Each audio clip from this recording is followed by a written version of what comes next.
open our meeting here. Call to order. Let's do a roll call. Arnie. Present. Loughlin. Present. McKellar. Toft. Yes. Trottier. Present. Williams. Here. And Zierden. Here. All right, next let's go ahead and stand up and say our Pledge of Allegiance. Pledge allegiance to the flag of the United States of America and to the republic for which it stands, one nation, under God, indivisible, with liberty and justice for all.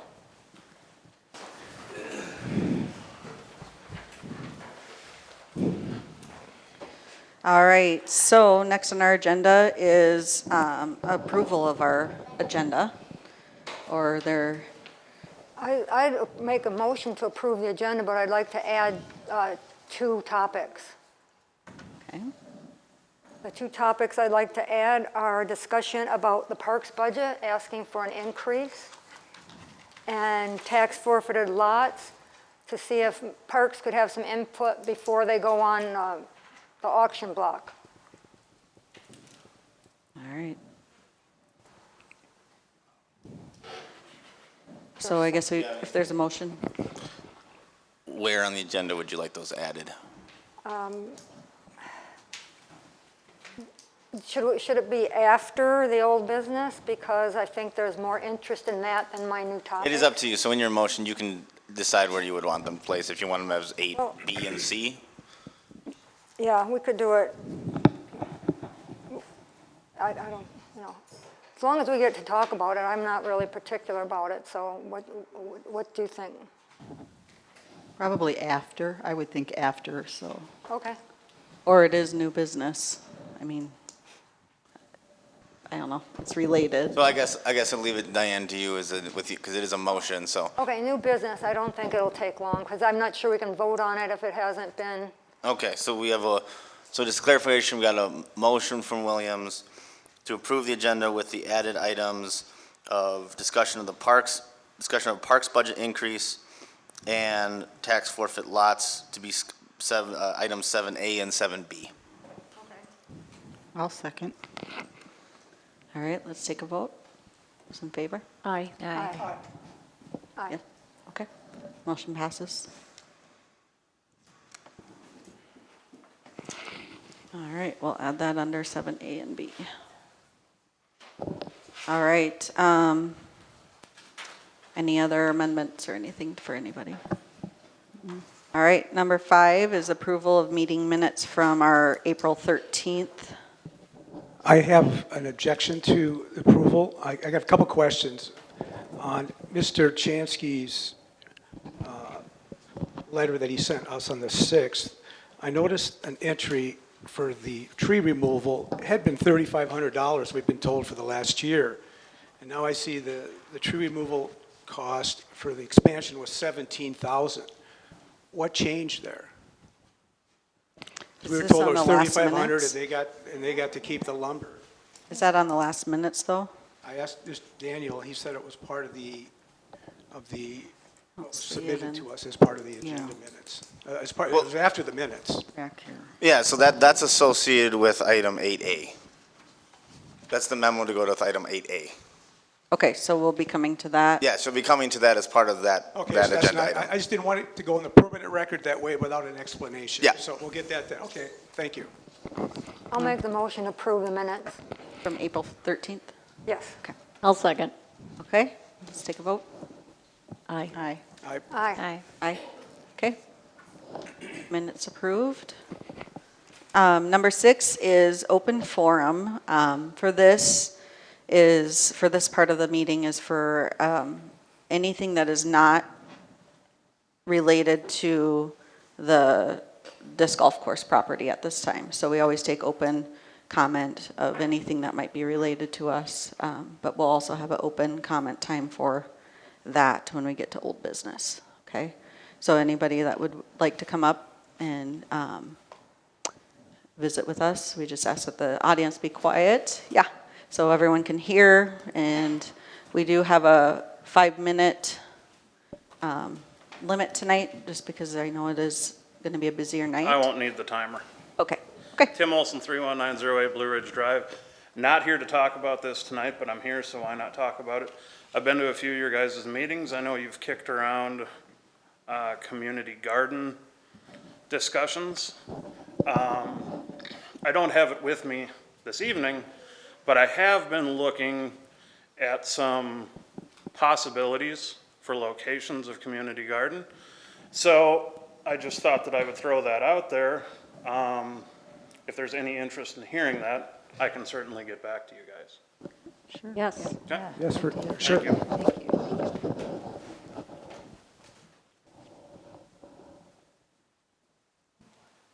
All right. Anybody else that would like to speak? Anything not regarded to item A, or 8, sorry. All right.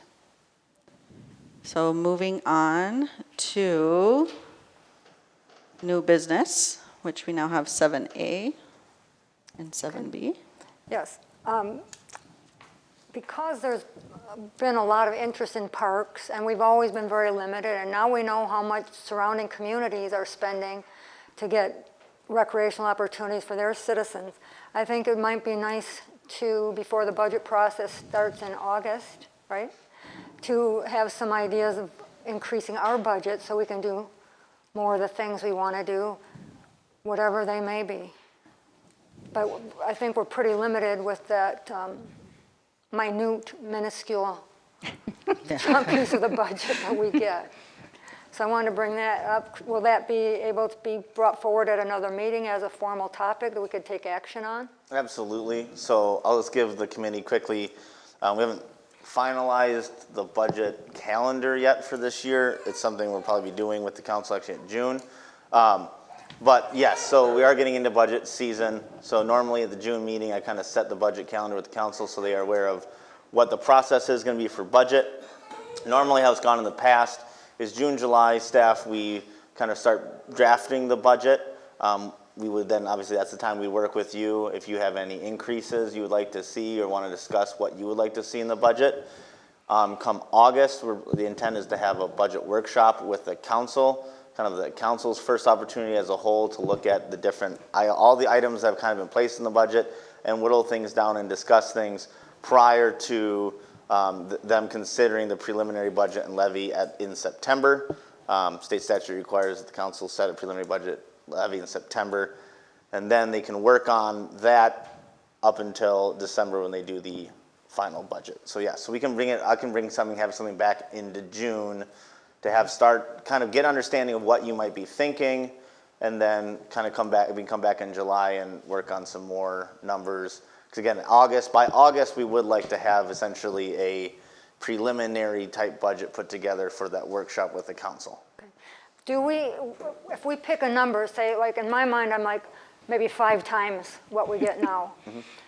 Do we have to have that tied to specific items or pieces of equipment, or you know, does it have to have a direct thing that we're dreaming about? Like have it itemized? That's really kind of up to the committee of how you want to present your ask.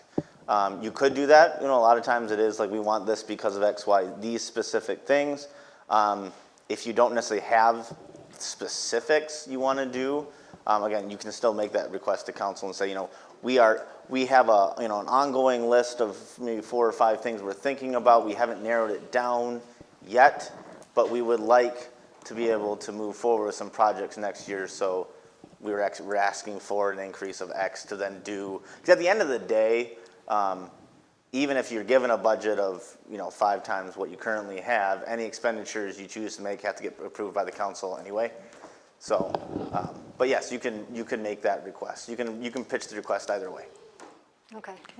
I would like to ask that we have a retreat so we can go through all our priorities and look over the formal planning, the 10-year plan, and then prioritize what's when, and then comprehensive that plan, might give us master an idea. And then also, you know, you can use it as a piggy bank, and if we don't do one thing one year and we have a bigger project the next year, we save up, something like that. But we Sometimes can you always go can't. back and make requests, like you said. Wasn't that what the June meeting was to address, our CIP? So the June meeting, what we discussed, the last meeting was to begin the discussion on the master plan. Master plan and Yeah, but Yeah, that so would, that's kind of part of comprehensive that. that's plan. what that is, Yep. right? That's part of That's it. why I'd like to have like an informal retreat. Yeah, we could do a workshop. Before We can do that. a workshop, maybe. You know, And I was like a thinking maybe we workshop. do that in, we can talk about in maybe later June or in July, separate from your regular meeting to only discuss Yeah. budget if you want to. Okay. But we can, if you want, at this point, I guess what I request is we can have that as a noticed item for the June meeting, and then you can kind of set when you want to do Can that. carry it on? and Yeah. to- Okay. Okay. All So now we can't vote on that, or do we need to vote on that? I think it Or is it just is going to be a future I've- agenda I've item. not added stuff to the agenda before, so I don't know Yeah. how to like close that topic A. No, we'll just bring it to the next time. Or you could, it really comes, at this point, you aren't making a motion to add a specific thing. You're more making a request to have the next item, so. Have Okay. the we'll take discussion. it. Yeah, Okay. It's more of a discussion. Then, okay, B? 7B. The city has tax forfeited land, and at some point in the past, Parks did have a little bit of a comment, a little bit of opportunity to look at the lots and see if there might be something in our future plans where we see a potential parks use for something. Maybe it would be a connector between two trails, maybe it would be a corridor for wildlife, maybe it'd be whatever. So I think we might be smart to ask for the opportunity to have a look at those lots before they're dispensed and gone. So can I, Madam Chair, speak to that really quick, kind of a Yes. process? So just so you're aware, so the committee's aware how the tax forfeit land process works.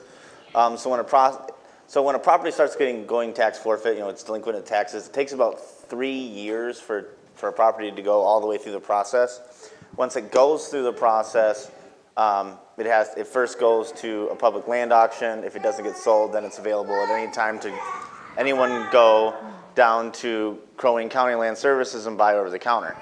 What they do is prior to putting properties on the public land auction, is they send a list of all properties within a municipality. So Breezy Point, the council actually just did this this month. And they essentially give the city the opportunity to declare them for conservation or not. When you declare them for conservation, you're essentially declaring them for public use. Parks, trails, things like that. So I think Diane, if I get what you're asking is seeing that list Yeah. prior to it going before the council, so And- you can give some recommendation. Yeah, make some comment or, just some input, because land is what Parks is kind of about. Yeah. Didn't they at the last council meeting vote to release all that land? So All it of the isn't in ones, there were 5 lots that this time round. Oh, So this time round, so they do it twice a year. So the Okay. county does an auction twice a year. So about twice a year, the city gets a list of, hey, here are the properties that will be going on the land auction, on the next land auction. Here's your Oh, opportunity, you get okay. like 60 days to look at them and say if you want them to be saved in conservation or not. If we say they're conservation, then they'll just kind of transfer them over to the city.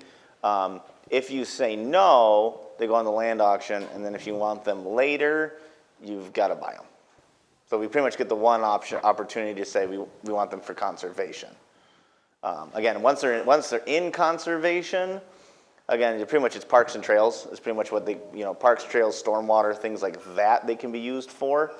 And if the city at some point decides, we don't need these lots for conservation, they go back to the county, and the county puts them on the land auction and goes through that process.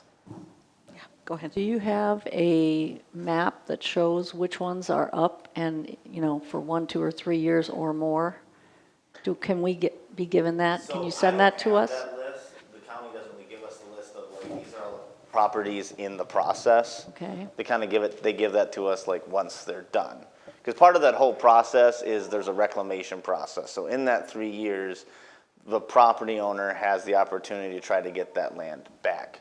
So that's why during that 3-year process, the county is really working with that property owner, because their goal is to try to get, taxes paid and Yeah. keep your land.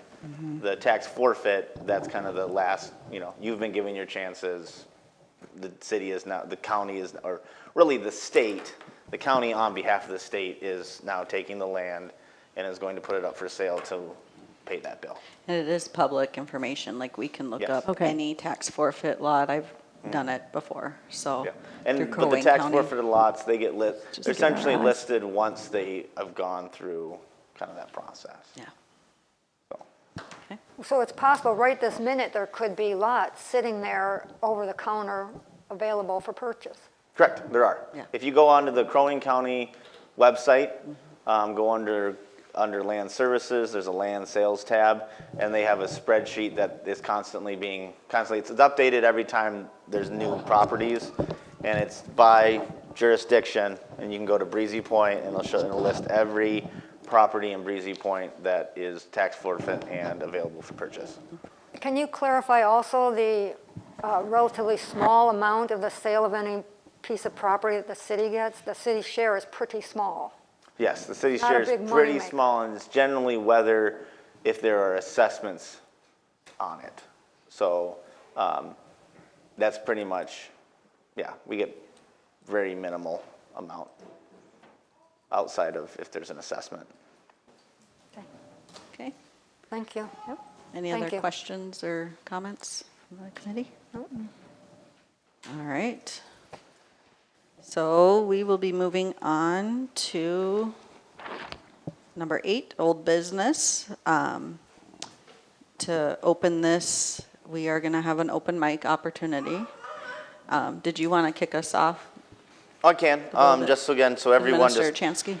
kind of just a setup. I think most people know why we're here, but if anyone doesn't, on April 3rd, the city council moved to, and I'll quote, "send the issue of the disc golf course expansion back to Parks and Recreation in May to review alternative uses of the property and if a disc golf course is still the best use of the land."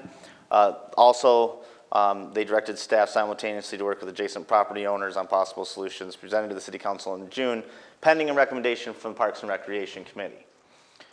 So really what we're here tonight to do is for the committee to consider if there are any uses that are higher and better than a disc golf course. That's what I think the council is looking for. As I've kind of confirmed with the council and council members as I talk to them, again, they're looking for you to work with the public. We've noticed this. We've been marketing it, communicating with the public that this would be their opportunity to come and tell you what other uses they think might fit this land. And then the council is looking for you to kind of evaluate those uses, evaluate any uses that you might be bringing to the table tonight, and make a recommendation to them whether there is a higher and better use for this land. I guess with that, as he sits right next to me, Councilmember Maroney, do you, as your council liaison, have anything you want to? Nothing further to add, no. Okay. I'd like to add something concerning what the meeting that was Tuesday night with the Planning Commission. The Planning Commission, Mr. Chansky tried to get a variance for the parking lot. No, he didn't. Yes, he did. No, he did not. He tried to get a rezoning. Rezoned. Okay, whatever terminology you want to call it. It was something that should have been done years before project was ever started. And if one of us I'm had, going to interrupt at this, though. This isn't, well, I want to postpone Better. indefinitely. I want people to speak tonight, but then I don't see how we can vote on this.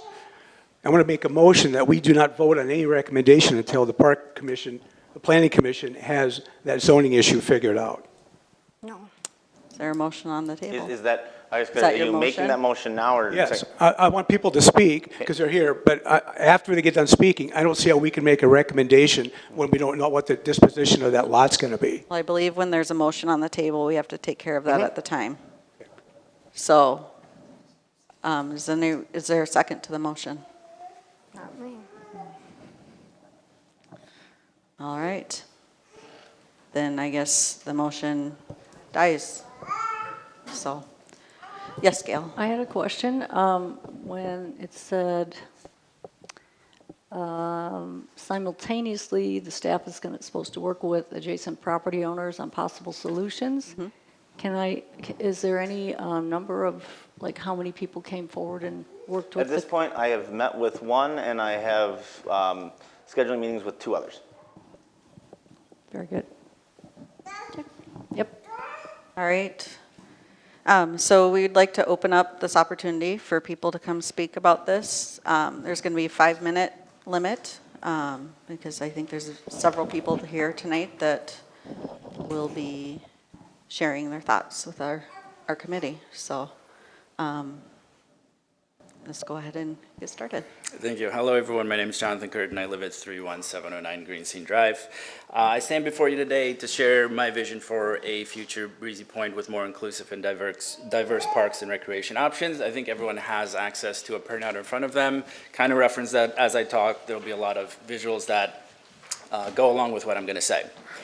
So I want to talk about the specifics of what's in that, but before I do that, I just want to take a brief moment to touch on the inspiration that's sort of behind it. The proposal, as you see it, wasn't created in a vacuum. This is really over the last month or so, my wife and I embarked on a grassroots effort to engage with our community. We took the time to have conversations with our neighbors, listen attentively to their concerns and aspirations for parks.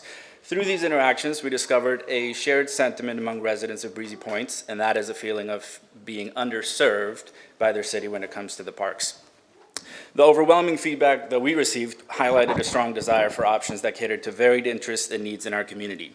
These conversations often led to a request for more and improved walking and hiking trails, play structures closer to larger neighborhoods, and various sports courts, basketball and pickleball being 2 most often mentioned. Okay, so I want to talk a little bit about, the conversation that we're having right now, why it's important in my opinion. In a post-COVID world, the dynamics of our communities have undergone significant shifts. Remote work is becoming an increasing norm, and it's rapidly highlighted the need for inclusive outdoor spaces. So as we adapt to the new ways of living, working, and socializing, I think the importance of diverse and inclusive parks has become even more evident. Parks serve as vital spaces that foster community connection, physical and mental well-being, and respite from the challenges of everyday life. I also think that the advent of artificial intelligence is playing a large role here, and the potential impacts that has on the future of work further underscores the need for well-designed public spaces. As AI advances, certain job sectors may undergo transformations, potentially leading to increased remote work. So in this context, public spaces become essential for human interaction and to maintain a sense of community. Parks should offer a neutral ground where people can gather. And I want to emphasize that word neutral, because when I say neutral, I'm referring to the intent behind a park. So I'm talking about the fundamental design of a park. And I think design matters. I'm a product designer myself, so I deal with it on a daily basis. To give you an analogy, I can use my kitchen scissors to cut a loaf of bread, but no reasonable person would do that because a knife is designed to cut bread, and so we use a knife. So likewise, we can say that a disc golf course can be used for multiple purposes, but I would propose that the reality of that will be out of line with the intent. So the last point that I want to make on the importance of all of this is accessibility. I think accessibility is a fundamental aspect, and we shouldn't overlook it when discussing parks. Designing parks with accessibility in mind ensures that people of all ages, abilities, and backgrounds can fully participate and enjoy our public spaces. Accessible parks break down physical barriers, and they provide equitable opportunities for individuals with disabilities to engage in recreational activities, to socialize and experience the benefits of nature. Okay, so the details of the plan. The proposal calls for 3 primary amenities in the form of a paved ADA path, a nature playscape, and walking and hiking trails. So the proposed paved path, I think, is a vital addition to the park. It provides, smooth, barrier-free surface, ensuring that individuals of all abilities can navigate the park comfortably and safely. It allows for wheelchair users, individuals with mobility aids, seniors, and families with strollers to enjoy the natural beauty of the park and access other amenities seamlessly. The path would provide access to the nature playscape, which gets me to the nature playscape, which I think is another highlight of it. It provides an engaging and imaginative play environment for children of all ages. The playscape incorporates natural elements such as logs, boulders, and plants, and it creates an immersive and stimulating setting. I think there's something special by blending play and nature, and we could really inspire children to explore and connect with our natural world, foster a sense of wonder, creativity, and become good environmental stewards. And then lastly, the vision also includes development of scenic hiking and walking trails that winds through the park's natural landscape. I think these trails would cater to individuals seeking outdoor adventure, exercise enthusiasts, and families looking to immerse themselves in that nature. When we spoke with Breezy Point residents, many of them echoed their reasoning for living in this area. And to put it simply, I think it's nature. That's why people live here. Trails, in my opinion, preserves as much of that nature as possible, which squarely aligns with the values of our residents. So in conclusion, by embracing inclusivity, prioritizing accessibility, and offering diverse recreational opportunities, I think we can create a park that reflects the needs and aspirations of our community.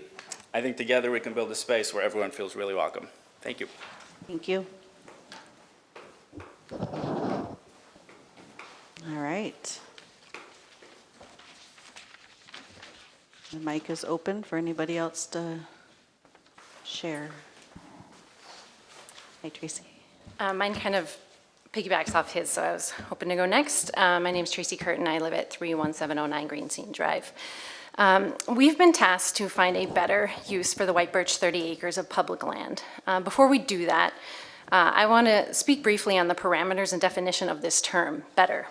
I would propose that instead of getting caught up in the subjective notion, which it is, I don't know that there is a definition provided to us what better would be. I want to prioritize the principle of inclusivity in the way that we think about the topic.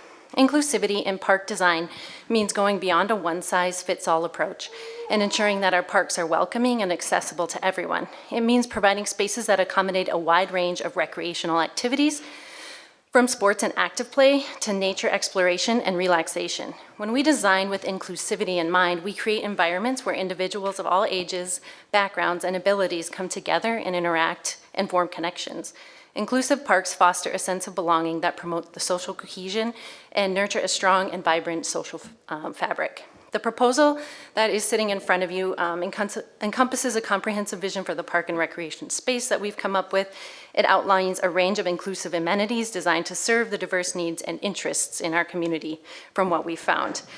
The proposal also includes the development, the ADA path, the naturescape, and the integrated walking trails. And also, I should say it's noted in there that we do have 6 disc golf holes, new disc golf holes alongside the existing course integrated into that plan as well. So I feel like this is a compromise of seeing all the stakeholders, recognizing their wants and needs and their interests in our park, and including all of the stakeholders. So as I conducted my research, thinking about this space, I engaged with Parks and Rec directors in Cross Lake and Nisswa just to gather some valuable insights on their current park trends. Amber from Nisswa actually shared with me, I believe I sent the document with you, they hired an outside entity to come in and provide them with national data for park trends, which I thought was really important. So the current national park trends highlight public health, changing population, universal design and accessibility, adventure and nature play, trails, technology, climate change, photo ops, pickleball, and funding challenges. Those are all the top. Those were all the top national trends. And Amber actually specifically said to me, "Go ahead, like this is something that all the local communities should be able to use because it is the national data." So the changing population trend accounts for our aging population. Breezy Point's population data shows a significant percent of our residents aged 55 or older. And in the national trends, it states that baby boomer generation seeks lower impact activities and multi-generational recreation. Our proposal that includes walking trails, picnic areas for multi-generational gatherings, and the nature playscape where grandparents can engage with their grandparents there as well. Or grandkids can engage with their grandparents. Universal design and equity are imperative. Considering that over 9.4% of Breezy Point residents have a reported disability, designing public spaces with accessibility in mind fosters active lives for everyone, facilitates social interactions, and provides spaces for individuals with disabilities, their families, and friends to actually come together and enjoy that space.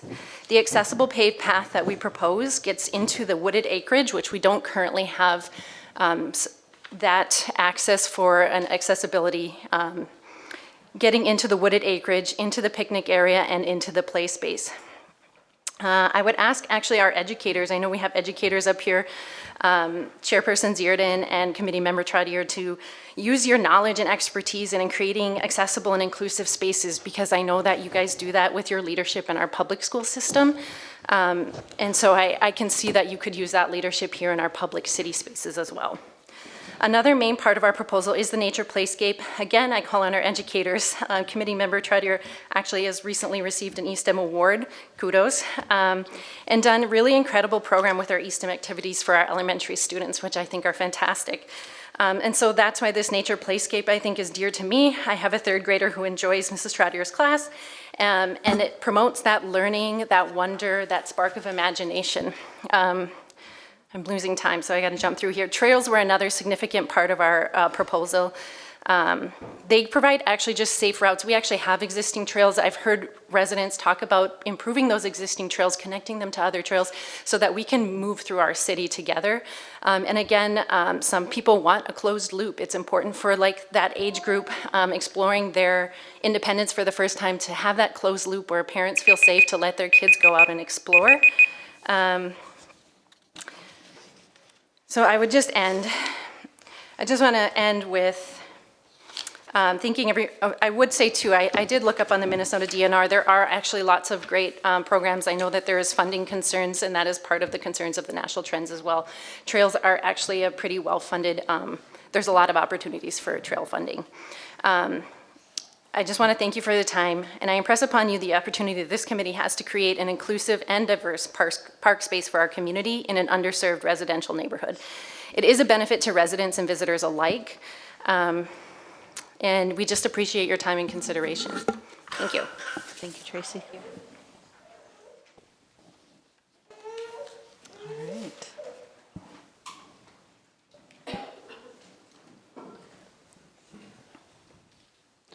So the mic is open. Anybody else that would like to speak? Tom Lahai, 7460 Fairway Lane. I've only had like about 5-10 minutes to look at this. I'm very impressed with it. It's a very good looking document. The only problem that I see with it is the topology of the land right now. That's a huge ravine, and it's really not, in order to accomplish this, and this is the engineer in me coming back, it's going to take a lot of dirt work, a lot of moving around dirt, which is going to be very, very expensive to do. Is this considered a better proposal? Excuse me, I'm talking. I called point of privilege, am I allowed? You do not have that privilege. At this I'll call point of he privilege has- then. No, I apologize, I just wanted. this isn't, It's not giving an alternative. It's not a debate. This is my time. What's your alternative? this is is my time, and he has 5 minutes uninterrupted as a resident of our community. Can we That start area again? was chosen because it is very difficult to deal with. It has a lot of ravines, a lot of hills. We have area back here that has been designated for pickleball, tennis courts, community center. All of that has been planned that way for years. In order to put in trails, in some of these pictures, it shows flat land, and there is just no flat land on those 30 acres. I've walked it. You need to be a virtual mountain goat, which is why the disc golf course, because that is what a disc golf course actually has great attributes for. The disc golfers don't want to go out on a pasture and throw frisbees back and forth. They're not really frisbees, they're discs. But they don't like the flatlands. That's why they like that area so well, and that's why they have been asking for it to be increased, because it is a challenge. The topology is such that it's really not much suited for much of anything else. You'd be very hard pressed to do cross-country skiing in there. I've done cross-country skiing, and all those hills, and because they're steep hills, they're short hills, they would not be conducive to a cross-country ski trail. Very definitely, it would not be good for an ADA path. We've got a path, or basically a trail system throughout Breezy Point that has existed for years. It hasn't been well maintained. And to Diane's point, Park and Rec needs more money to maintain those trails, to get them, and they're fairly flat. I mean, they're really nice snowmobile trails, and they would be very good for walking, and they could be made ADA accessible, as well as, of course, we have a path right out back in our park here. So, thank you, and that's about all I have to say. Thank you much. Thank you, Tom. Thank you.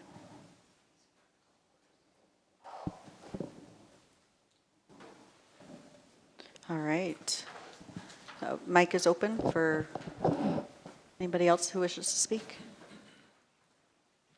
My name is Pam Cunningham, and I live at 8935 Ossawinamakee Road in Breezy Point, Minnesota. I'll be honest, I'm kind of new to this process. I just heard of this recently. So I guess I'm a little confused. I have several questions, not that can be answered necessarily tonight, but my confusion lies in the fact that it sounds like this disc golf course has been in the process for quite a long time. It's gone through Park and Rec, which I understand is not this Park and Rec board, but had gone through a Park and Rec board. Recommendations were made, decisions were made. It went to the city council. Again, not the current city council, but it was approved by a city council at that time. So I'm a little confused as to why it's resurfaced. Monies have been spent. I walked the property the other day. It is essentially 90% done. And I'm confused as even if you decide to repurpose the property now, that it's going to cost more money to do something different with. I mean, the tee-off boxes are there, there's cement platforms. My understanding is the baskets have already been purchased and are in storage. And again, as a taxpayer of the city, I'm concerned that at some point, Breezy Point is going to have to justify if they do a sudden reversal. Plus, having served on multiple boards, I think it puts a bad light on the Breezy Point City Council if they now make different decisions, even though the decisions have been decided on, voted on, and gone through what sounds like a fairly extensive process. And I appreciate the concerns of the neighbors, but I do think there's some compromises that can be made. Again, I walked the property last week. There's beautiful areas that you can walk. And We're going to have an order of the day here. I mean, we're supposed to get alternatives, not listen to this. You know what? You're out of line right now, too. I mean, look at the parliamentary procedure. Mr. Toft, I am a taxpayer of Breezy This is Point. open forum. We have no right to interrupt the 5 minutes that our residents have to speak to us. They can choose what they want to speak on. I am a taxpayer. We can only speak on the.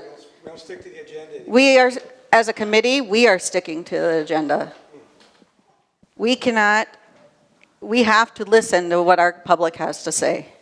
This is open forum. And one of your alternatives is to leave the disc golf course as it is and put other options along with the disc golf course. Make it more open to other uses by the community. But again, that disc golf course is 90% completed. And again, at some point, you're going to have to justify with your taxpayers why you did a total 180 on the project. I think there's some compromise that can be made without totally trashing the disc golf course. Thank you. Thank you, Pam.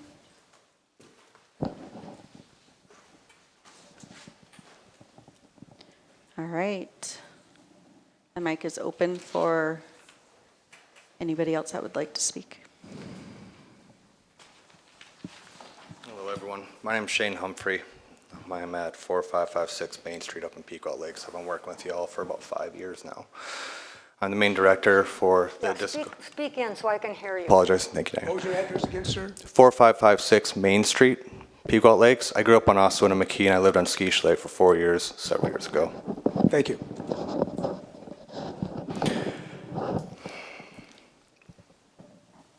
We've had a lot of discussions over the last 5 years. We've had a lot of back and forth. This is the third council that I've worked with on this whole project. There's been a lot of things said by certain folks that were hurtful. They felt maybe a little bit out of order. There've been a lot of things said on different formats, online newspapers and things like that. I'm just going to say one thing. We have done everything by the books as far as we are concerned. We have reached out to homeowners around this property, try to have conversations. They wouldn't have conversations with us. We've made changes that we thought would be in the best interest of those neighbors to help protect them, to give them more privacy. I grew up here. I lived here for 25 years. I went to Pequot all the way through graduation. I went to CLC after that. I left for a few years and I came back because this is the best place in the world to live. I love this community. We're family. Everyone knows each other here. Everyone has an impact. We've made changes. We've proposed those changes, tee boxes, basket locations, things of that nature that will help. I hope that those were received in a welcome light. I want to just say that Jonathan spoke to something earlier about the public health, mental health, inclusion for all ages, all abilities, age ranges. That's what disc golf is. I have 6-year-olds come out to play in the league. I have Vietnam veterans that are 82 years old that watch their buddies die in war play disc golf right next to us. This is mental health. When I had my hip surgery, my physical therapy was a disc golf course. A month and a half after surgery, I'm hiking up and down those hills trying to fix my hip. We built something here that is incredible. We built it with a purpose to bring in tourism, to bring in more people to this area, and to help give an economic impact for an amenity that our city has funded. I know you're concerned about funding moving forward. For 2 years, I have been asking for some type of bank account. A QR code, which we've talked with Mr. Maroney, several of you about, for donations. We have memberships, we have T-pad sponsorships, basket sponsorships. All I need is an account, and we can start pulling those funds in. I have thousands of dollars ready to go. So we talk about maintenance moving forward. Let's help you. Let us do that. Let us work on that. Let us raise the funds. You talk about the third phase of this construction, bathrooms, picnic tables, things like that. Let me work with the Lions. Let me go to the VFW. Let me go work with these programs. Let me work on grants. I used to write grants for schools. I'm familiar with this stuff. I have volunteered hundreds of hours over the last 5 years. Hundreds of hours I have saved the city. Just from the initial construction, when we had a guy come over and give a quote for how much it was going to cost to build this thing, it was over 20 grand to have him do it. Why would we do that? I live here. We got this. Not a problem. We'll take the time. We'll sacrifice. We'll do whatever we have to do to make this happen. So, I ask this. And it's the only thing I ask. We need a funding account. Whether this moves forward or not, we have been trying to raise funds to make this right, to pay for things for years now. We have no option to. I'm not a 501c3. Our club isn't a 501c3. Going down that route, we're looking into it now. We're looking at taking costs out of pocket to go that route. Out of my own pocket. Out of the other club members' pocket. So, do you have any questions about the emails that we sent forth, the changes that we made, or any of the proposals that we did? I don't think at this time it's open for comment, so. Fair enough. Thank you. That's all I have. Thank you. Thank you, Shane.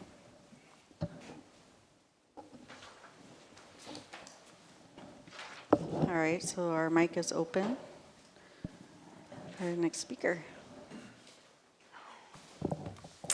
Hi, my name is Valerie Wallin. I live at 31894 Blue Ridge Drive, Breezy Point. You asked for proposed alternatives. My proposed alternative is to, if the course were to move forward through this committee, to leave holes 1 through 13, or 1 through 3 on the current expansion, and 16 through 18, and remove all of the remaining holes. I can't speak to the design of the course. I can only tell you that the map of the course that was provided to me by the city is very,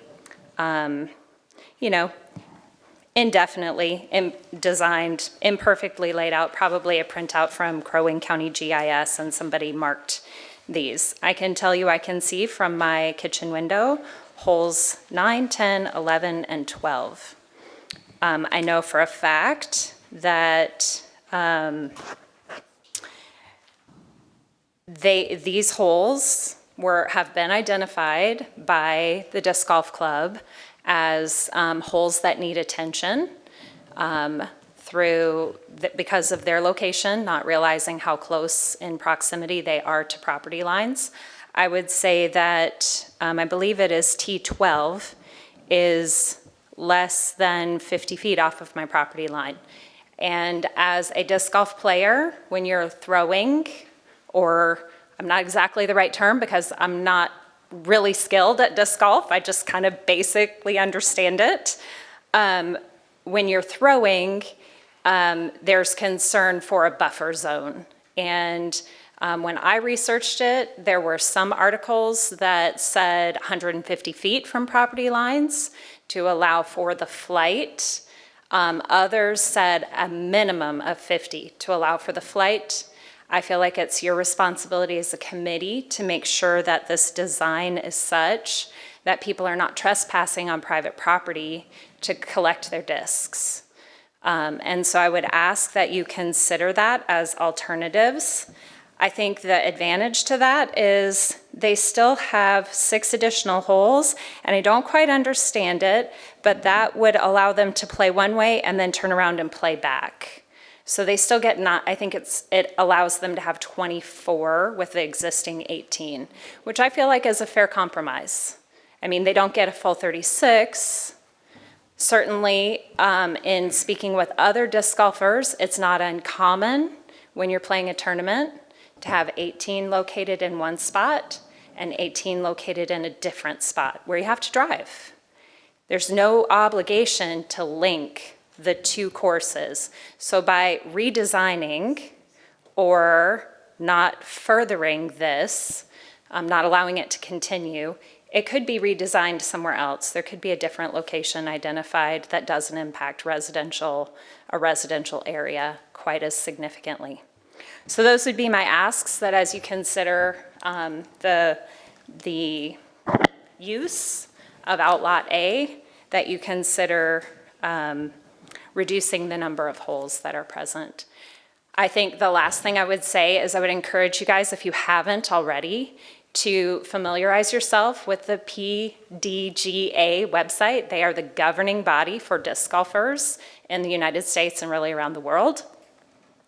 They have a lot of great resources on their website about course design and other things. They have a lot of scholarly articles on sharing a space. They're actually huge advocates for, I think they call it dedicated disc golf space, and that sharing the space is actually really hard for a disc golfer. You have to have incredibly respectful disc golfers who are very aware of the other public uses for that space.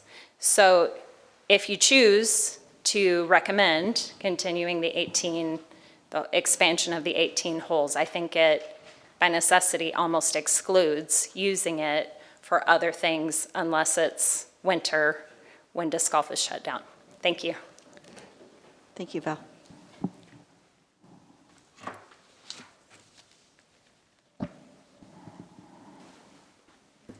Hi, my name is Shelly Bowles, 32096 O'Donnell Drive, Breezy Point. I did send an email to you and to the city council. I'm not sure if you got it, but I'd like to read that at this time, if I may. This was from my husband and myself. We are writing to voice our opinion on the possible shutdown of the additional 18-hole disc golf course in the city of Breezy Point. It is our understanding that the course was previously approved and had been in the Parks and Rec plan for years. This was no surprise or out of the blue project, but well thought out and planned. It is almost complete and the baskets have been purchased, I believe, and we are awaiting placement. This will not only benefit the people living in Breezy Point, but like it states in the long-term plan, this will make Breezy Point a disc golf destination and cater to our high population of tourists, which was also stated in the plan. Upon listening to the city council meeting, a very negative and inaccurate picture has been portrayed of the disc golfers themselves. Our son is anxiously awaiting the completion of the second 18 holes. He is a professional who loves the sport and is very conservation-minded. He has loved the up north feel of the existing course and talks to lots of other disc golfers who make special trips to the area just because of what the course offers. Expanding it will only increase this demand. Our understanding is that a young man from Bemidji has donated his time and expertise over countless hours to consult with those designing and help build the course, along with club members in the area. As far as using the area for additional playground, there is already a beautiful playground behind the city offices building. Parks and Rec were originally tasked with coming up with best use of the land, and they created a disc golf course expansion. It is unfortunate that a few homeowners are able to disrupt this. It was and is a part of the plan, and to change or repurpose it now, with it being so close to completion and such a positive thing for this community, would be a travesty. Attempts were and have been made to come up with solutions for the few homeowners where this affects, but it doesn't sound like they want solutions other than to terminate the project. That land is public, it is not for personal use. Completing the next 18 holes would then make a 36-hole disc golf course, which would be unique to our area. People would be drawn to it, and they would be lodging, eating, and filling their cars with gas at Breezy Point. As Breezy Point residents, we ask that you please move forward with the completion of this project. Thank you. Thank you, Shelly. All right, mic is open.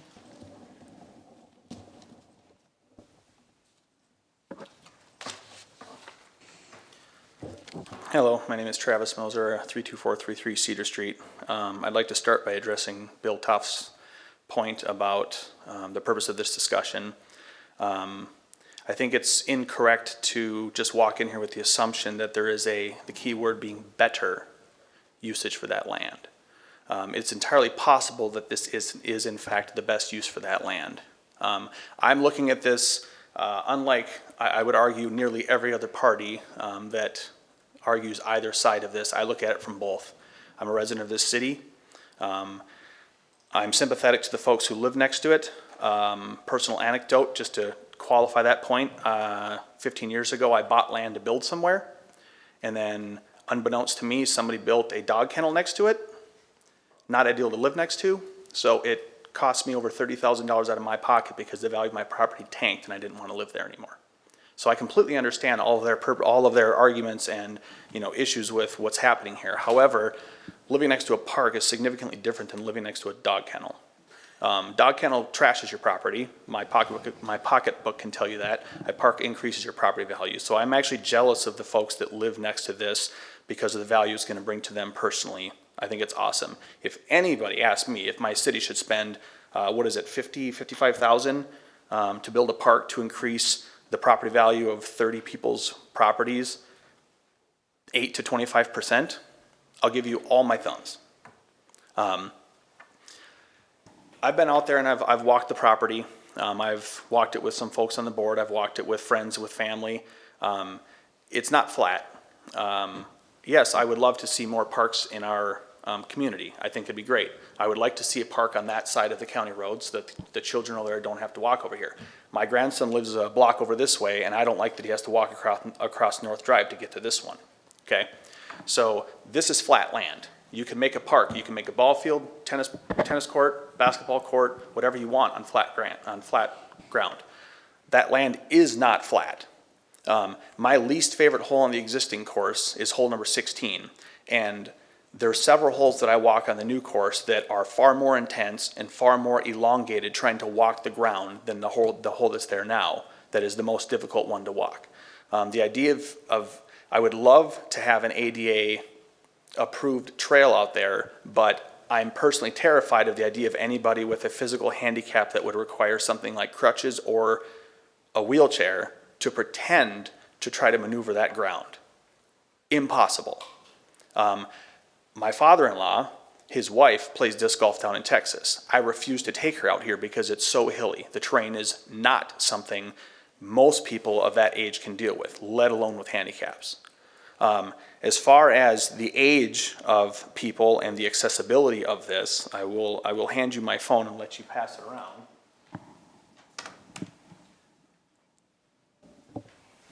2 weekends ago, I played a tournament down in Monticello with roughly 300 people, 350 people over the course of a couple days, and that was a card that I played with. I turned 42 years old in about a month and a half. I was the youngest person on that card. There were people on there with disabilities, people on there with handicaps, people that were in their 60s, people that were in their 70s, and they're out playing disc golf. So I don't want to hear anybody say that this is something for a 20-year-old or a 30-year-old to play. I've been playing out there with my grandson since he was 2. There's a gentleman from over in Park Rapids who's in his mid-70s that comes over here and plays. With the people who are able and capable, they do it. It's not just for young folks. Also, as far as the point of best use of the land and as far as the layout of things, I don't know if people on the board are aware, this particular land is like a bowl. So the homes that can see 2, 3, 4 of the holes, that generally happens when your home is 90 feet in the air on a hill over a depression that's rolling landscape. Yes, you can see 4 holes because you're in the sky. You're on top of a mountain, essentially. Also, the tee pads that are there, they don't line towards people's properties. Last time I checked, if this is the city's land, they can put something here even if it's within 50 feet of a property line. Thank you to Wade and the folks that made the course that instead of directing the holes towards people's property, they actually directed it away from it. Not to mention, as a disc golfer, I couldn't throw a disc that far in the air and hit their houses because they're 175 feet away and 90 feet in the air. And I'm not throwing that way anyway because I'm throwing this way. So as far as the usage of the land, I don't know what you can do with it that would be better. I know you're looking for, you want a solution. However, instead of just hearing other things we can do with it, the challenge is what's better. There isn't better. I do want to see other things happen. I will cite Riverside Park in St. Cloud. Looks similar to what we have, not as ridiculous, but there's an 18-hole disc golf course with an area over on the side by the parking lot that has a playground, a splash pad, a pavilion, tennis courts, picnic tables, bathrooms. Do something like that here. Thank you. All right. Thank you, Travis. Mic is open.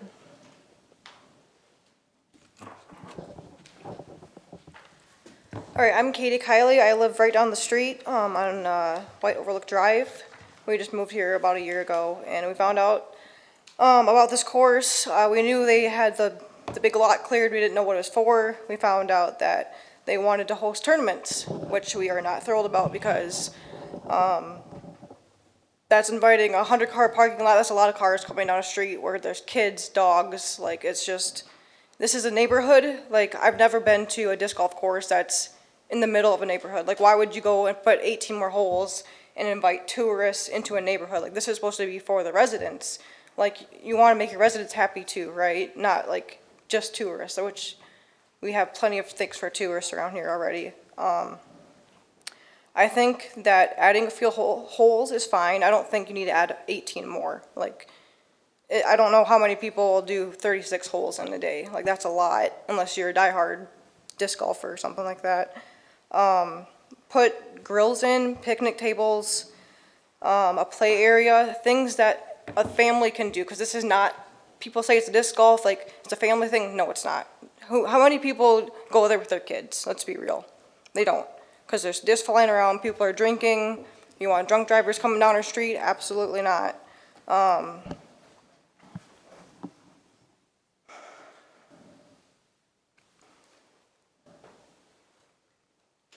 I agree that the paved path is probably not a good idea because we've been out there, we take our dogs out there all the time.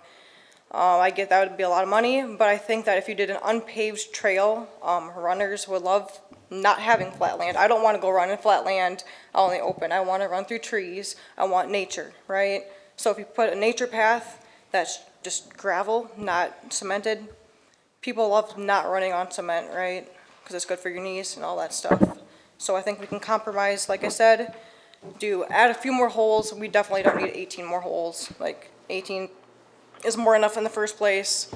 Again, not good for families, the neighborhood. Like we need, like I said, a playground, a grill, a picnic area, something where the community, the neighborhood can come together and meet each other, be as one. Like I get you guys need to make money, draw people here, but drawing people to a neighborhood is not a good idea.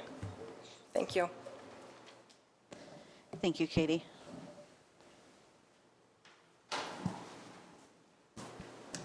John Kiley, 7699 White Overlook Drive. As my wife Katie said, we live right down the road from where the proposed parking lot's going to be.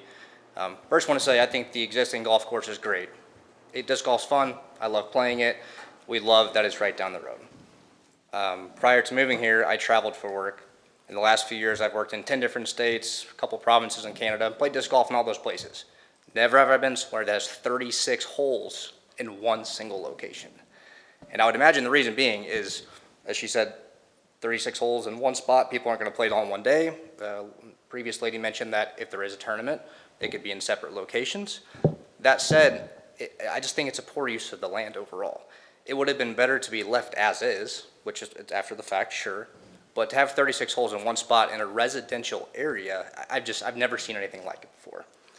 And I just want to say that the proposal that Jonathan put together, I completely support. I think that the added cost of trying to maintain another 18 holes could pay into what he proposed and maybe an additional upfront cost, especially if as of right now we're already having trouble with the budget in the first place. I do walk the course. It typically looks great, but after this last winter, it could use some work right now. There's been a lot of melt, a lot of runoff, a lot of erosion issues, trees are down. I just want to say that I love the area, I love disc golf, but I do not support expanding a full additional 18 holes in this area. It just doesn't make sense to me. So, thanks. Thank you, John.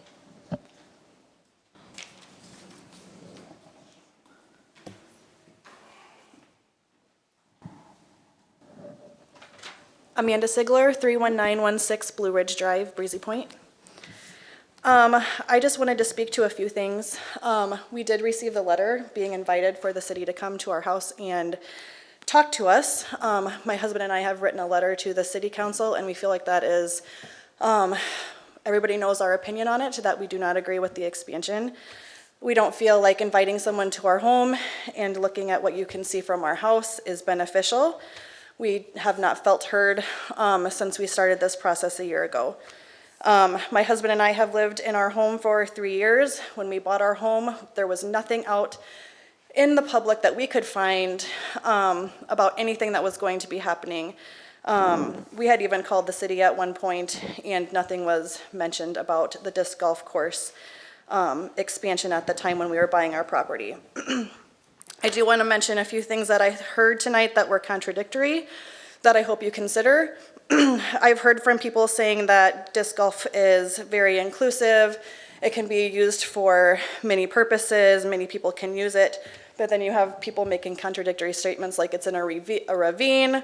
I really hope people don't use this with crutches or wheelchairs or whatever. So I do want you guys to consider that, contradictory statements. I would like you to also consider the roads that are going to be used to get to this disc golf course, and the parking lots are residential. Currently, we live on a road that will be used to get to the parking lots. They do not have speed limit signs. They do not have children at play signs. I am on just in 3 houses right next to each other, there are 12 children, 18 years and under. There are no speed limit signs or children at play. We have asked the city council previously to have a children at play sign, and we were denied. I do want to say something about that there are no property setbacks or something for city use. There actually are. I hope you guys look into that as well. But overall, I'm speaking on behalf of my husband and myself, that we do hope you really dig in, consider other options, we're not saying don't have additional holes, but please consider additional use that could be used for everyone. Thank you. Thank you, Amanda. All right. Mic is open.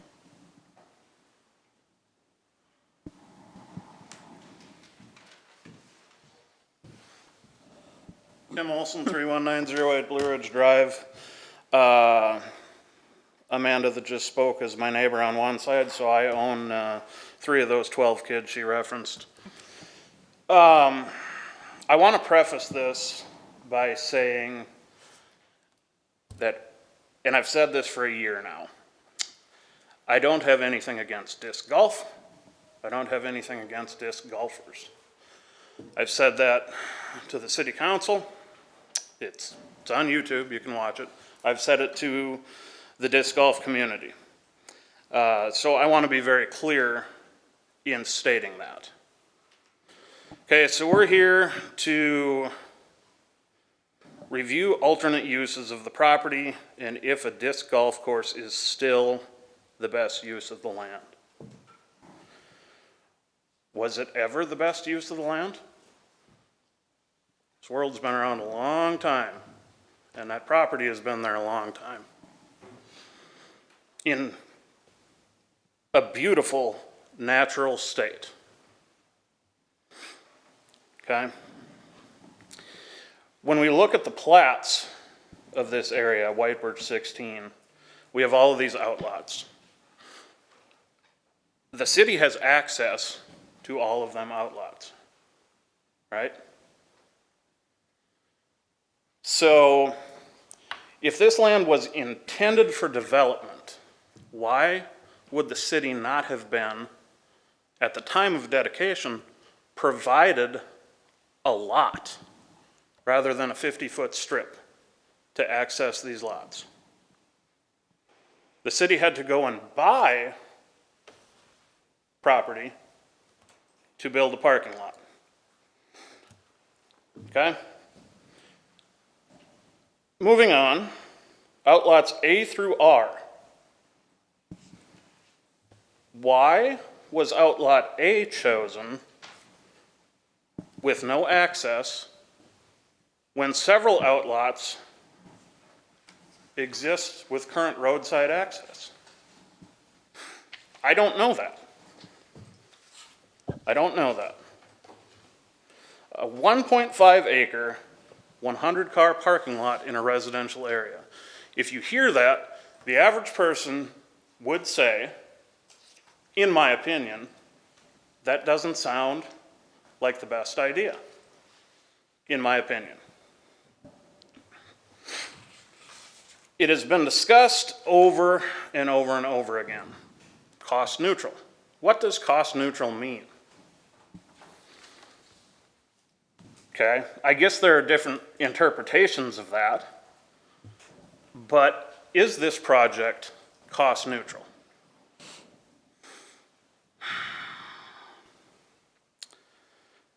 Mr. Maroney created a timeline, which I'm glad that he did. He did that, I believe, in March or April, for all of us to kind of look back, okay? If we look at that timeline that he created, when trees started being felled over spring break, without us knowing, when our kids were playing out there, heaven forbid, a kid was out there, no one knew, loggers aren't paying attention to that, heaven forbid. On Mr. Maroney's timeline, when them trees started falling, there was opposition immediately. because then people knew what was going on. So I said this the other night at the Planning and Zoning Commission. City motto, city slogan, and I didn't say it exactly right, but this time I wrote it down, so I'll get it right. Green trees, blue water, great people. So we went in and cut down green trees. Okay? We got blue water, it's wonderful. We all love it here. There's a reason we're here. Great people. Let's be great people. Let's be transparent. Let's listen. Let's work together for solutions. Okay? I recommend that the site is restored to its natural state. Okay? Allowing the public to use the land like they have for however many millions of years it's been there, and since 1982 when it was dedicated to the public. So, there have been admissions of mistakes by the city, and that's great. That's healing, right? And we can all acknowledge that, okay? And we all make mistakes. Individuals, families, businesses, entities, right? Most of us in here are parents, some grandparents. Some of you are educators. Probably know my kids. So, what example will be set for our kids and our grandkids when we know that mistakes have been made? How do we rectify it? So, after mistakes are made, okay, which we have admitted to, what you do after the mistakes have been made, that defines you. If you don't do the right thing after mistakes are made, the mistake defines you. Thank you. Thank you, Tim.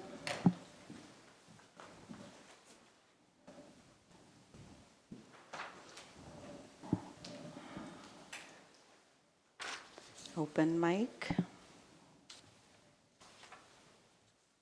Anybody else would like to speak? Has not.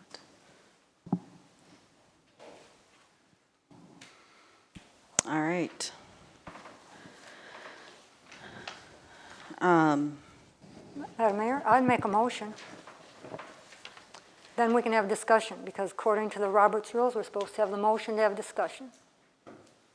I thought discussion was open to us without a motion on the table. You can have general. Committee discussion. You can have general discussion of what you've, I would say at this point, what you heard, but if you wanted to talk details generally, it's best practice kind of have a motion on the table to discuss specifics. People be able to share. I feel like there's been a lot shared tonight, and I would like, since we as a committee never even get to share.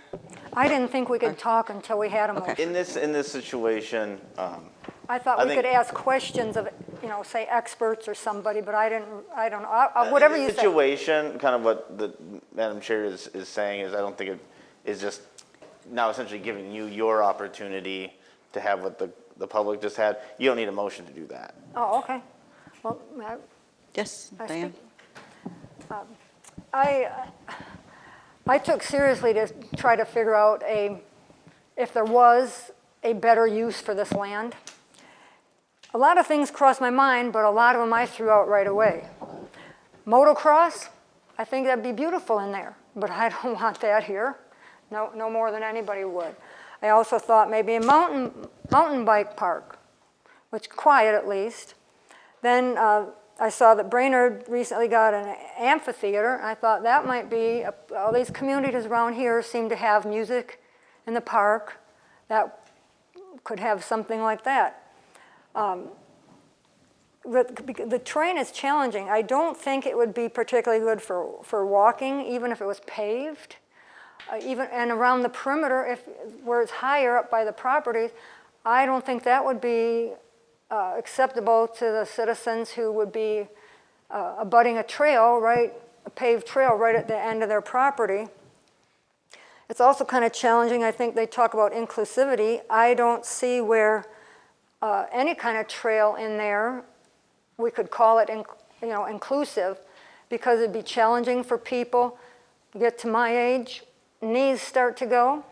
You'll have people younger, they're not going to be pushing a baby buggy or pulling a wagon up and down those hills. I don't think that would be a viable use.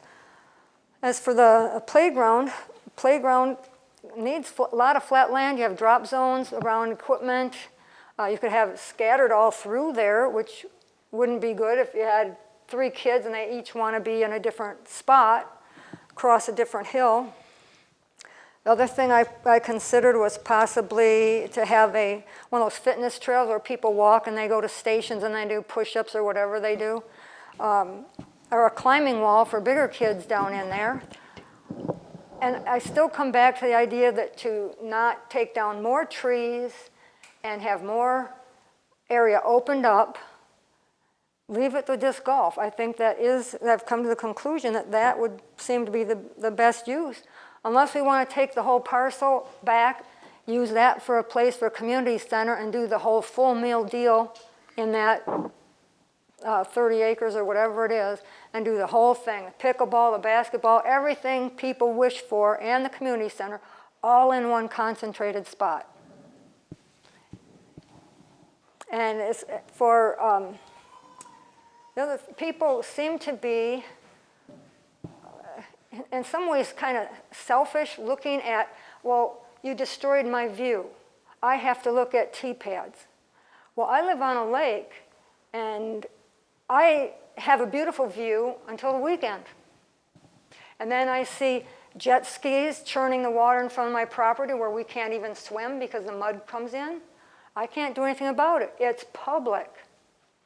I have boats rafted out in front of my house, blasting music all weekend. Not my choice of music. I might be happy if it was what I picked, but it's not. It's not the city's obligation to guarantee and provide you everything in a scenic view that you want. It's public land. I'm public. Everyone here is a public. Someone could come from Denver. Someone could come from Fargo. They are all public as well, and they have a right to use this land. And that's how I look at it. We can all use it, and the disc golf, it's not even in, and people are saying it's going to be noisy or this or that. I don't know that that's proven. I don't think we've had a lot of police complaints about what's existing. Yes, there are bad apples. There are people who may leave trash. They leave trash everywhere. There could be people who are disrespectful. You can see people fighting at Little League baseball games where they're disrespecting each other too. So, you know, a lot of these things are off the track of what we're trying to decide is recommend to the city council what to use this land for. Whether there's been zoning issues or any other kind of issues, that's not part of this tonight. Yeah, our task on hand tonight is to be focused. And if there's legal enforcement issues, we have a police officer right here. He can make sure that the police would look into litter problems or any other kind of issues out there with behavior. But we do the best we can. And I maintain that completing this disc golf is the best direction to go. Any other committee members that would like to share at this moment? Yeah, I would. Thank you. I believe Mr. Moser and Mr. Humphrey, you view disc golf as an actual sport, and I respect that. I love all sports. I play ping pong, tennis, golf. I love golf, volleyball. I love all sports, and I think you folks are serious about the sport. But you know, when you go to the internet to look up information about disc golf, you know, I can show you a stat. I'll show you afterwards if you want. 82% don't take it like that. They look at it as a party and a hobby. You can shake your head, but that comes right off a disc golf website. I'm sorry. You're not entitled to your own facts. The demographics, 18 to 28 play disc golf. 80%. That again is the majority of disc golfers. I mean, can any of you out there tell me a regular golf course that's been shut down due to behavior issues? Financial issues, yes, because you have to pay to play golf. But there's 2 disc golf courses in Minnesota that are shutting down this year, one in Moorhead and one in Alexandria for behavior issues. One had been open 20 years, and it was just a small minority of people that caused it to be shut down, but they had to shut it down with regret. You know, I've been up here many times, and I know I've upset some folks about some things I've said, but I get the information off disc golf websites. They say that disc golfers spend $5 to $10 every time that they spend money when they disc golf. 1,600 verifiable rounds last year, around over 1,600. Mr. Humphrey mentioned it a couple meetings ago. According to the Minnesota Golfers Association, 75,000 to 80,000 rounds were played into 3 golf courses we have here in town. The average expenditure of a golfer is $90. That brings the multiplier effect of money, brings millions into the community. And I know some people do spend money at Ace and Pelican Square. I talked to the general manager. He's never seen a bump in revenue at any tournament date since it's been open, ever. I like Jonathan's plan. If I had to compromise, now I'm being honest, I've wanted to shut down from day one. If I had to compromise, and no one's going to like it, I would go with Jonathan's plan to keep those holes. However, I would do it with a twist. I would use those extra baskets and make it reverse, so that on the tournament day, you play it one way out 24, and the next day you play it back 24. There's a golf course in northern Minnesota that's set up like that, and actually it's quite fun to play the course like that. Most of the comments I got were they'd love to see it in trails. There weren't too many comments about some basketball courts were another popular in a playground. I had a lot of parents comment about not wanting to cross highway here to get to it is a beautiful playground. I agree with whoever said that. But we could put a similar playground up there in that parking lot if they ever get the zoning issues figured out. May I make a comment, just one comment to what he said? Considering disc golf not being a sport or being a fringe sport, it's going to be in the Olympics next year. I think the Olympics considers it a sport. I think we need to make sure that we're staying on our topic too. Okay, if I can bring us back to what we've been tasked with. I just wanted to correct making sure that if there's alternative use. I suggested we go with Jonathan's plan if we have to compromise for alternative use. And if it's possible to turn the remaining holes, let them go back to seed, or we create some sort of walking trail or running trail. Thank you. Bill. Sandy, would you like to share? Yes, I would. I really like the Curtin's plan because I think it fits everybody. The disc golf people still get more holes, and it doesn't disrupt the neighbors. The neighbors would actually be okay with it, from what I understand. And what it brings to this community, it's the largest piece of public land that we have. And it isn't a waste for what they've done with the course so far with making the trails and everything. We can modify those over time if you keep those 6 holes, and we can have the play areas, the walking trails, everything that's in this plan, and it fits the residents. I mean, I'm not against disc golf at all. I think it's probably a great sport. I don't play myself, but my son does. But I think we have such little land here for parks. Most people don't want to go walk around a circle out there. They want to be in nature. We don't have sidewalks. Most of the land that we have is for single-use things, which is like we have golf courses for golfers. We have disc golf already for disc golfers. We have a private airport for private planes. We have a cemetery, which we all know what that is, right? But it's finite uses.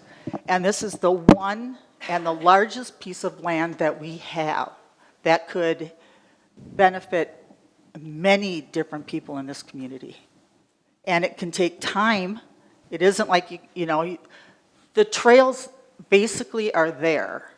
Maybe they have to be modified, which can be done over time, but they're already there. So it's not a waste of time what has been put into this park area. And I think most residents did not know about it. I didn't know about this land until this disc golf course expansion. Right?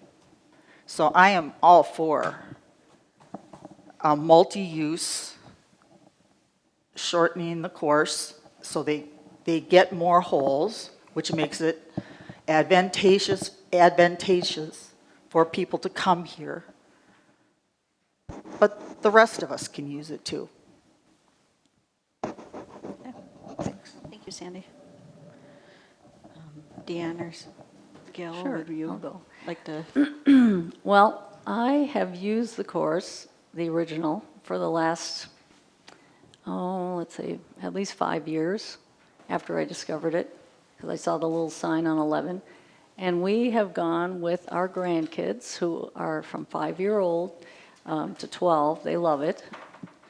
And my kids, my 2 kids in their 20s and 30s, and my husband. And we all play together, and we love it. So it's, we just play with regular Frisbees. I lost a couple of the real ones, and I didn't run into anyone's property to try to get them. So I'm not that good, but we enjoyed every minute of it.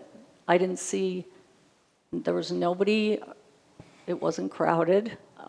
We could see some people in the far distance or heard them here or there very quietly. We've done it dozens of times, and we really love it. I snowshoed there this winter.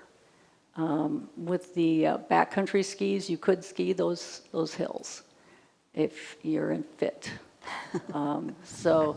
But it would be very challenging, like to do a regular cross-country ski back there. But cross-country snowshoeing, absolutely. I do feel that what was done is multi-use. I think we can have a win-win. I don't think anyone's wrong here. I agree with all the viewpoints, and I can see from everyone's different viewpoint. You have a point. Everyone has a valid points. I just think we're all looking at it from a different viewpoint, but each viewpoint is valid. It's not right or wrong. It's just like what in the end we have to make a decision. I think we can use it. I walk on it without even throwing the disc. I've walked on several of them. I will respect if we would make rules. Of course, we should have rules on the original course. If there is disc golfers there, you give them, yield to them, and then we'll work around it. We're just walking in the woods. It's beautiful. It is challenging. It is very unique. It is very steep. I think they have kept in mind, as I went out there and looked through it, to keep as much distance between homes. There's a lot of woods in there, and the trees that did get cut down, I'm all for trees, but those are nice paths, and they're nice to walk on. Talk about not running on gravel or concrete. You're on grass. I mean, you're on grassed areas that are really nice for running. We could hold 5Ks there. We could do all kinds of things there. The baskets, as I understand, would be up 6 months of the year, and then they could be taken down. We could do just like I think there's so many things in this packet that we can definitely all do together. We can do the snowshoeing. We've got the boulders there. Kids can play on them. There's issues as far as making it a park playground where we have to pay insurance. So that's a whole different kettle to handle. I think we can exist together on it. It's as little disruption to the nature as possible. Where those trees were taken down, other trees are going to be able to grow now in the interim, in between all the holes. Fairways, because now there's more light. So those ones that were held back now are gonna go.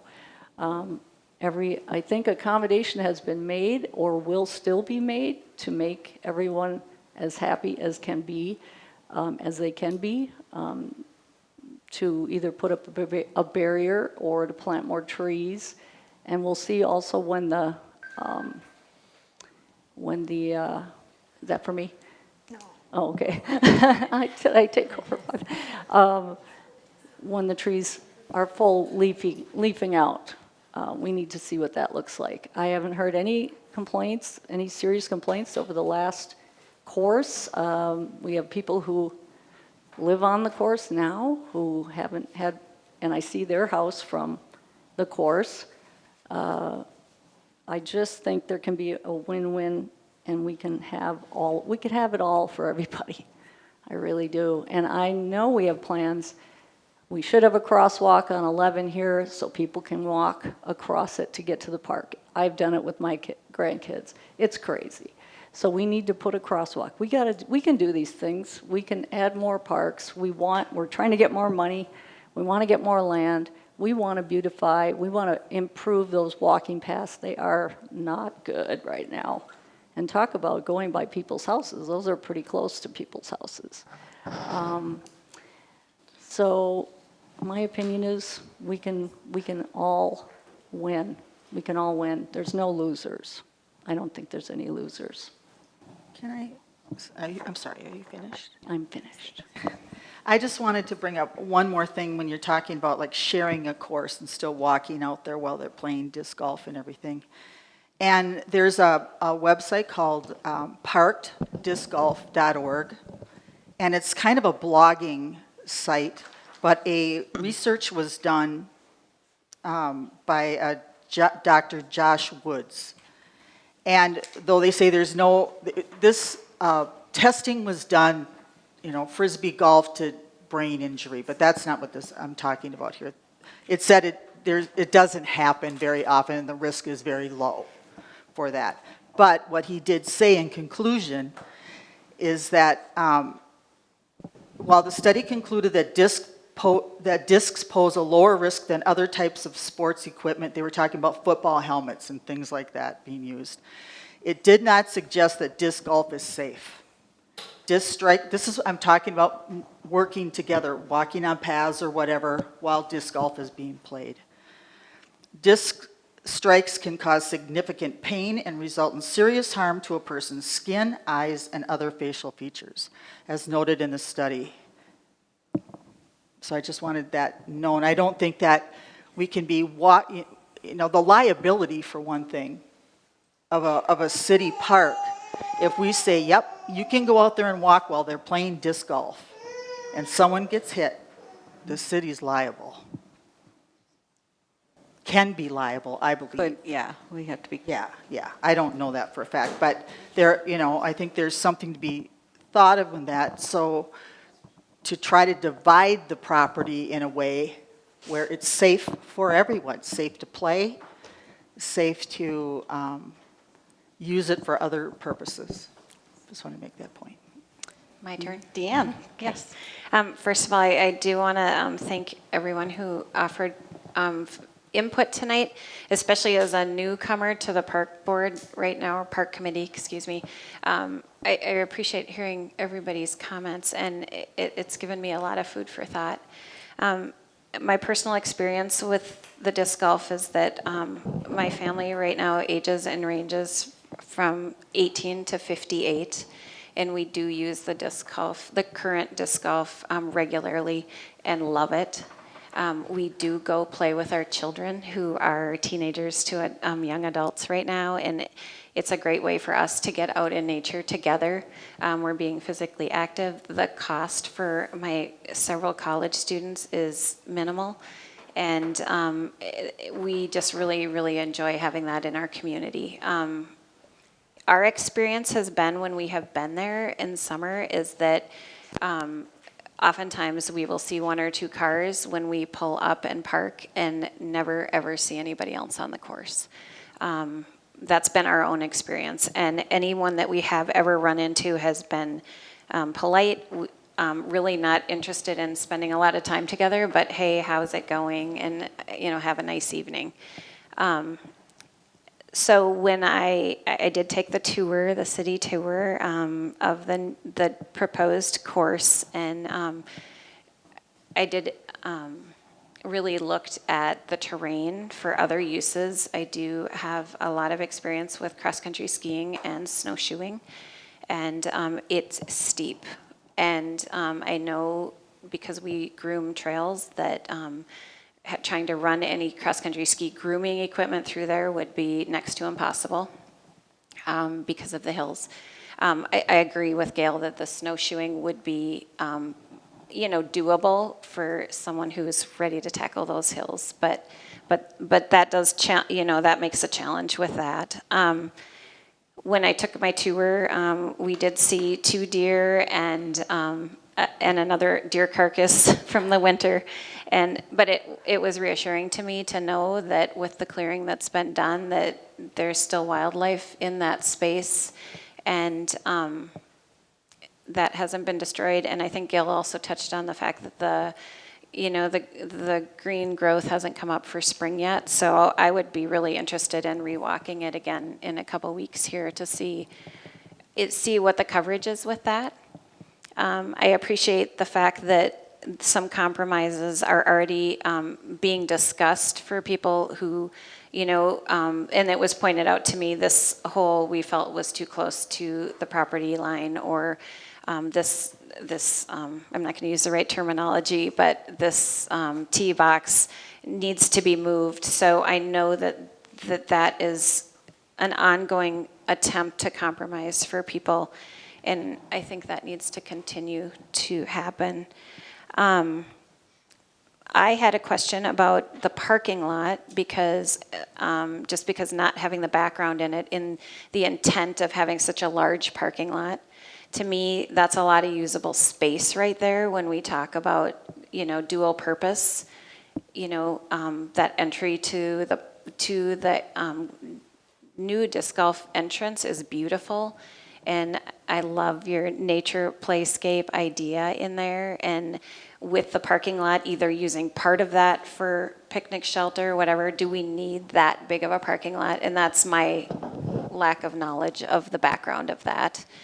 To me, that's some potential for minimizing the parking space, but using the more level ground in the area. And I'm just a firm believer that if we carefully sign things, the speed limit sign obviously needs to be addressed.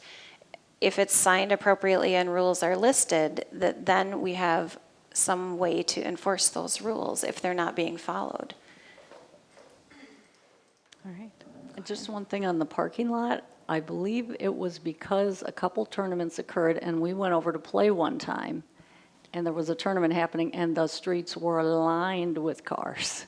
So I think that was in response. That is correct. To, right? Thank you for clarifying that. That not line the street So we had cars had during we had- tournaments. So I've been on here just as long as Diane has on this board, and that is with the history. Yeah, it would get full, and then we had complaints from residents that there's street cars up and down the streets of the neighborhood, which nobody loves that either. So that was actually why we had purchased the property, to be able to accommodate more when there is more people. Okay. Normally there is not, but to be able to accommodate more people. Mm-hmm.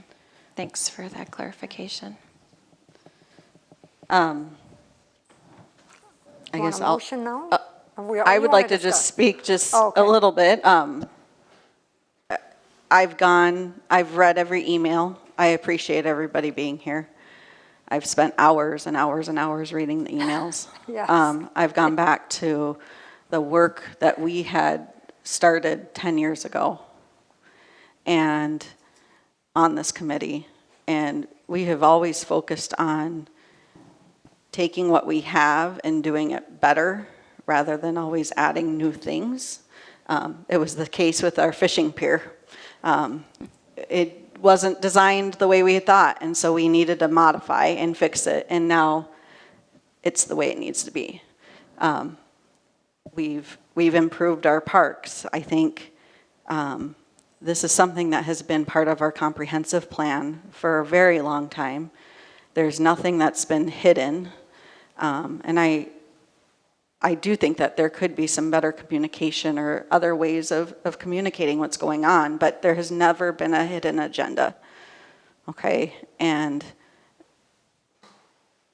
that's what it comes down to for me. Yeah.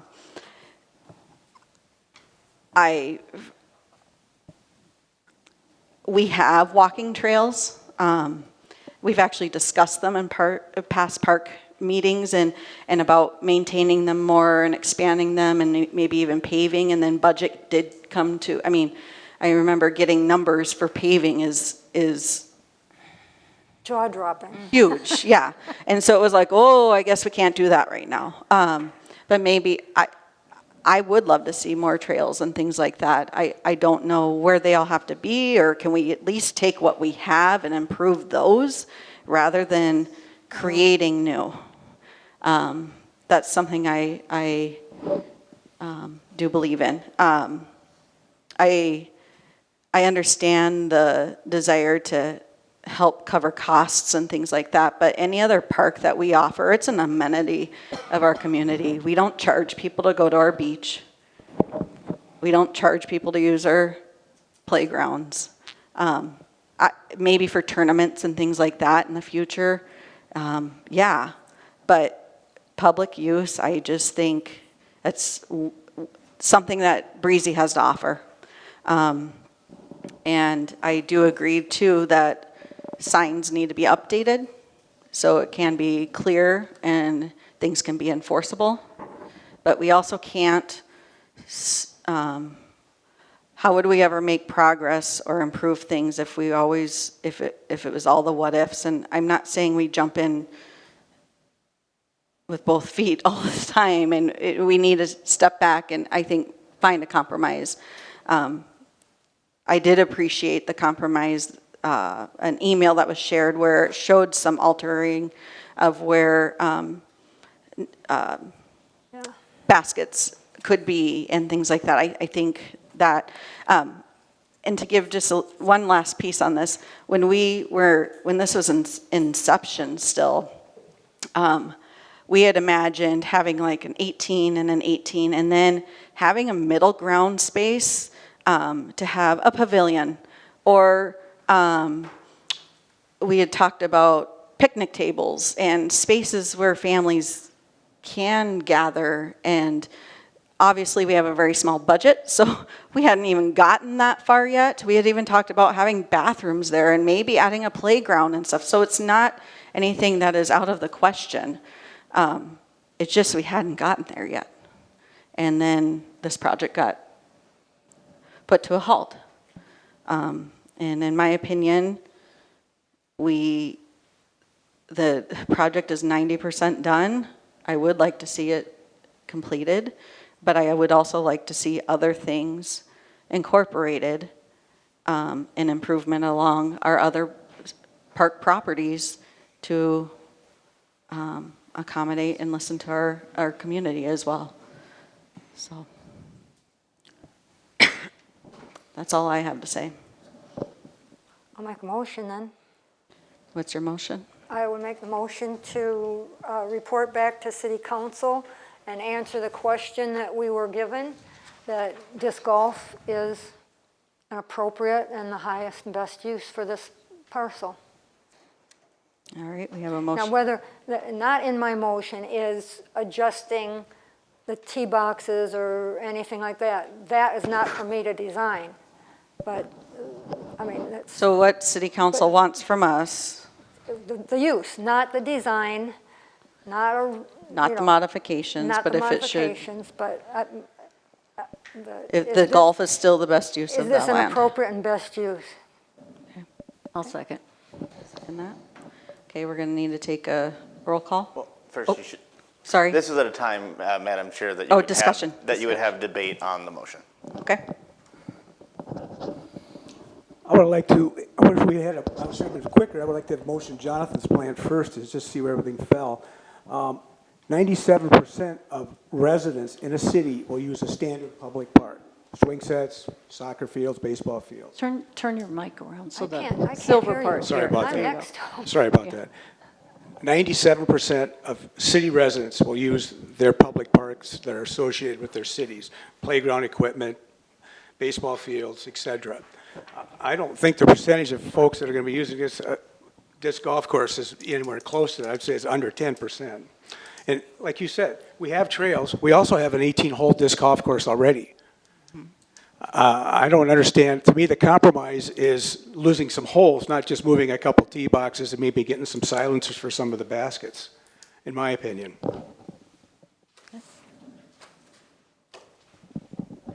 Well, there's going to be 6 months of the year, it will be hiking, and it will be snowshoeing, and it will be sliding, which a sliding hill has been sledding. something that's been really desired, and there's a couple really good ones that are right off of the parking area that I think there'll be a lot of use.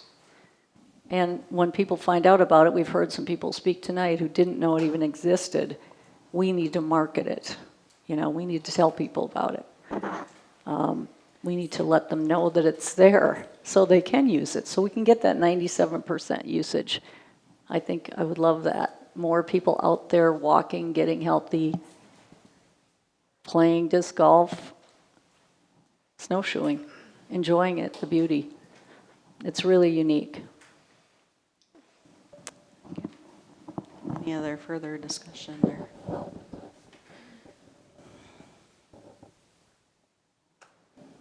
All right.